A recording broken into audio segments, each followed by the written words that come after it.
Huge transformation అసలు. అలా accept చేసిన ఒక పర్సన్ని ఇష్క్లో brother role, that is also అందులో చిన్న విట్టి క్యారెక్టర్ ఉన్నప్పటికీ very convincing. You are as good as your director అండి. అంటే మీ డైరెక్టర్ రైటింగ్ బట్టే మీరు any actor can't go beyond that. అంటే దాని పైకి వెళ్ళి అంటే ఏదో ఒకటి ఆరా డైలాగుల వరకు ఏదో కన్విన్స్ చేసి కొంచెం ఏమైనా పుల్ చేయొచ్చు కానీ యాక్టర్, బట్ బేసిక్గా రైటింగ్లో లేదంటే ఏ యాక్టర్ ఏం చేయలేడు, ఎవరేం చేయలేరు. అమితాబ్ బచ్చన్ గారు కూడా ఏం చేయలేరు. సో ఏంటంటే see your as good as your writing. మీరు లక్కీ అయితే మీరు మంచి మంచి సిచ్యువేషన్స్లో ఉండే చాలా మంచి సిచ్యువేషన్స్ దొరుకుతాయి టు ఎనాక్ట్ ఆన్ స్క్రీన్. లేదంటే ఒకటే సి యూజువల్గా టైప్ కాస్ట్ చేయడం ఎక్కువ మన దగ్గర. You keep on type casting, అంటే విలన్ చేస్తే విలనే ఫ్రెండ్, అది యూజువల్లీ జరుగుతుంది. But luckily things have change now. Because మీకు కూడా అది మొనోటనస్ అయిపోయి. అవును, నేను చాలా ఏళ్ళు ఫ్రెండ్గా చేశాను, చాలా ఏళ్ళు విలన్గా చేశాను. అంటే దేర్ ఈజ్ ఈదర్ పాజిటివ్ ఉండేది, లేకపోతే dark, nothing like grey in between. అంటే డార్క్ ఉండేది, లేకపోతేనేమో మంచి గ్రే ఒకటి ఉంటుంది కదా మధ్యలో ఒకటి, చాలా ఉంటాయి. ఇప్పుడు ఇష్క్ ఉంది. ఇష్క్ ఫర్ ఎగ్జాంపుల్ తీసుకుంటే మీకు ఫాదర్ అంటే భయం ఉంది, సిస్టర్ అంటే ప్రేమ ఉంటుంది, నితిన్ క్యాట్ అంటే ఇష్టం ఉండదు నాకు, వైఫ్కి అబద్ధం చెప్పాను అది కవర్ చేసుకోవాలి. సో ఒక్క సీన్లో ఇన్ని ఉన్నాయి. సో అది ఎప్పుడు వస్తుందంటే ఏమన్నా డైరెక్టర్ రాసినప్పుడు వస్తుంది. సో ఈవెన్ అది కూడా ఐ థింక్ విక్రమ్ నన్ను పెట్టాలని లేదని విక్రమ్కి యాక్చువల్ నితిన్ వల్ల రోల్ వచ్చింది. సో విక్రమ్ పెట్టాలని లేదనుకుంటా నాకు తెలిసి. సో విక్రమ్కి అంటే విక్రమార్కుడు చూపించారు. Vikram was very particular. Vikram అనేది ఏంటంటే శివ అనే క్యారెక్టర్ ఆ సినిమాలో కంప్లీట్ నెగిటివ్ కాదు అది. The only thing is he doesn't like the hero. Nithiin cat అంటే ఇష్టం లేదు అంతే తప్పితే వాడేం రాక్షసుడేం కాదు. ఇట్లా చూపిస్తే ఏమిస్తారు ఆ రోల్ ఏమిస్తాడు విక్రమ్. సో ఈ was little hesitant. Then PC sir came one photo shoot అంటే ఏదో ఆయన ఫోటోగ్రాఫ్ ఒకటి తీసి ఈజ్ ఓకే అని చెప్పడం అలా జరిగిపోయింది. And I got state award for that. Yeah, that's what Nandi award మీరు విన్ చేశారు. Actually once again congratulations to you. అందులోనే ఎస్పెషలీ అలీ గారితో ఉండే ఆ సీన్ అయితే ఇంకా మర్చిపోలేం మేము. అది మీకు యాక్చువల్లీ చూస్తే మొత్తం సీన్ 2 కట్స్ ఉంటాయి. పెద్ద సీన్ అది యాక్చువల్లీ. పొద్దున్న స్టార్ట్ చేసి మధ్యాహ్నం చేసాం, అయిపోయింది 2 hours అయిపోయింది సీన్. అది పీసీ గారు హిలేరియస్గా ఉంటుంది ఆ ఫిల్మ్. అదే మీరు బావగారు అని చెప్పి రెస్పెక్ట్ ఇచ్చే సీన్ అది. కానీ తర్వాత airport scene also was again ఇవన్నీ ఇట్ ఆల్ కమ్స్ డౌన్. అంటే మీకు వేరే యాక్టర్స్ని బట్టండి, మీరు ఎవరితో ఇప్పుడు అలీ గారు ఉన్నారు కాబట్టి ఆ సీన్ అంత బాగా పెళ్ళింది. సో నిత్యమైన ఉన్నారు కాబట్టి నేను చేయగలిగాను. ప్రాబ్లీ నేను ఉన్నాను కాబట్టి కొన్ని సీన్లు ఆల్ చేయగలి. ఇట్స్ ఆల్ సీన్లో ఉండేదాన్ని బట్టే ఉంటుంది. సో మనం ఇప్పుడు విక్రమార్కుడు 2 అని చెప్పి కూడా మేము వార్తలు విన్నాం, అది ఎంతవరకు? అంటే అన్నారు కానీ ఇంతవరకు ఐ హ్యావ్ నో ఐడియా అండి దాని గురించి ఫర్దర్గా. నేను మీలాగా వింటమే, so no idea. Okay. So మీరు దిక్కులు చూడకు రామయ్య అందులోని ఫాదర్ క్యారెక్టర్ ఏకంగా చేశారు. So do you think as an actor పెద్ద రోల్ తీసుకోవడం ఎట్ అ స్మాలర్ ఏజ్ అదేమైనా నెగటివ్ అవుతుందా మన కెరియర్కి, లేకపోతే ఛాలెంజింగ్గా అనిపించిందా? బేసిక్గా నేను అంత ఆలోచించి ప్లాన్ చేసి క్యారెక్టర్స్ చేయనండి. నేను నాకు ఆ ఇన్స్టింక్ట్, నాకు ఇప్పుడు కోటి గారు వచ్చారు, రాజమౌళి గారి ఫస్ట్ ఏడీ ఆయన, కోటి గారు వచ్చి కథ చెప్పినప్పుడు నాకు కొత్తగా అనిపించింది అంతే. ఆ పర్టికులర్ టైంలో ఆ ఇన్స్టింక్ట్ ఏంటంటే ఇది బాగుంది కదా, ప్లస్ ఆల్మోస్ట్ టైటిల్ రోల్, అది మెయిన్ రోల్. సౌర్యది నాది ఇద్దరిది మెయిన్ రోల్ ఆ సినిమాలో. సో నాకు చెప్పినప్పుడు అవును కరెక్టే కదా, వెరైటీగా ఉంటుంది కదా, ట్రై చేయొచ్చు కదా. అంటే యూజువల్గా ఏమవుతుందంటే చాలామంది వెంటనే కంగారు పట్టడం ఏదో జరుగుతుంది, ఫాదర్ రోల్ ఎందుకు ఏంటి. సో ఐ వాజ్ ఆ టైంలో నాకు అంత ఏజ్ కూడా లేదు, దరిదాపుల దగ్గర ఉన్నాను. బట్ నాకు కొంచెం చేయాలనిపించింది ఎందుకో, నాకు ఆ ప్లాట్ బాగా అనిపించి చేయాలనిపించింది. ఇన్సెక్యూర్ ఫీలింగ్ అంటూ ఏమీ లేదు. నేను ఐ థింక్ అంటే యాక్టర్స్ ఇన్సెక్యూరిటీస్ ఉంటాయి బేసికల్గా, రకరకాల ఇన్సెక్యూరిటీస్ ఉంటాయి. బట్ నేను ఎక్కడో కొంచెం ఆ విషయంలో కొంచెం ప్రశాంతంగానే ఉంటానండి. ఫర్ మీ నేను ఆ టైంలో ఫాదర్ చేయడం కానీ, నేను వచ్చిన రోల్ ఏది కూడా కొన్ని మీరు ఇప్పటికీ నమ్మరు, నేను సెట్కి వెళ్ళి తెలుసుకున్న రీసెంట్ టైం వరకు నేను సెట్కి వెళ్ళి నా రోల్ తెలుసుకున్నాను. ఇంకేం చెప్తాను, నా రోల్ ఏంటని కూడా అడగకుండా చేసినవి చాలా ఉన్నాయి. సెట్కి వెళ్ళే అంటే ఒక నమ్మకం అంతే, పిలిచారంటే ఏదో మంచిదే ఉంటుంది కదా. ఈ మధ్య అడిగి చేస్తున్నాను, బట్ ఏంటి అనేది అడుగుతున్నాం కానీ ఐఎమ్ నాట్ ఇన్సెక్యూర్ అని అంటే ఏం లేదు. I'm happy in that way.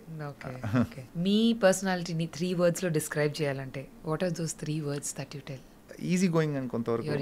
Easy going. ఎందుకంటే on the screen we see you as a villain. చాలామందికి ఇప్పుడు మీకు విలన్ క్యారెక్టర్ చేయగానే ఒక నెగటివ్ మైండ్ సెట్ కానీ నెగటివ్ ఇంప్రెషన్ ఉండే ఉంటుంది యూజువల్గా. ఇప్పుడు సూర్యకాంతం గారిని చూస్తూ ఉంటే నాకు కొంత లక్ ఏంటంటే అండి, నేను ఎక్స్ట్రీమ్ నెగిటివ్ రోల్స్ చేశాను. పోకిరి ఫిలింలో ఫ్రెండ్ రోల్ చనిపోవడం అవి కూడా ఉన్నాయి నాకు. ఇట్ హ్యాపెన్ అంటే లక్కీలీ అలా కుదిరాయి. సో ఇప్పుడు కూడా నేను చేసే రోల్స్ నెగిటివ్ ఉంటున్నాయి, పాజిటివ్ ఉంటున్నాయి. సో ఎక్కడో ఫుల్ ఫ్లెడ్జ్డ్గా ఆ ఇంపాక్ట్ అన్నీ చేయటం వల్ల ఏమో కానీ ఎక్కడో somewhere in between I'm managing things. So ఈ రోల్స్ ఆ రోల్స్ వస్తున్నాయి కాబట్టి okay with that. So as a person simple, humble and your అంటే హంబుల్నెస్ ఈజ్ లైక్ అంటే ఎదురోని బట్టి it's a give and take. అంతేగాని మనం హంబుల్ అవసరం లేదు, ఎందుకు ఉండాలి? What you get, what you give, you get it back. అంతే అంతవరకే. నాకు తెలుసు, నేను ఉంటా unless until yeah. So sir, ఇప్పుడు సుకుమార్ గారితో మీ జర్నీ చేశారు ఆర్యా 2లో. మేము చూసాం అల్లు అర్జున్ గారితో మీరు సైకిల్ మీద మంచి సీన్, అది ఏ దోస్తి అన్నది చాలా ఫేమస్ సాంగ్. అది పాడుకుంటూ సరదాగా వచ్చిన సీన్ మాకు ఎంతో ఇష్టం. సో ఆ డైరెక్షన్లో మీకు మంచి పేరు తెచ్చింది అది కూడా. ఎందుకంటే ఒక విలన్గా ఉంటూ మూవీ ఎండింగ్కి వచ్చేసరికి మీరు కూడా ఎంపథైజ్ అయిపోయి అందులో కామెడీ కూడా మీరు పండించారు. చెప్పాలంటే హ్యాపీ బర్త్డేలో హ్యాపీయే కదా, that's a very pretty one. So how was your journey with Sukumar గారు and Allu Arjun? Brilliant writing అండి ఆ సినిమా. యాక్చువల్లీ ఆర్యా 2 బ్రిలియంట్ ఆయన. నాకు ఆర్యా 2 వచ్చినప్పుడు చెప్పినప్పుడు అంటే నాకు అంటే ఎలా ఉంటుందంటే ఆ క్యారెక్టర్ విక్రమార్కుడు చేస్తున్నాను నేను. I was looking for like ఇలాంటివే, ఇది బ్రేక్ చేయాలి కదా అన్న టైంలో కరెక్ట్గా వచ్చింది నాకు.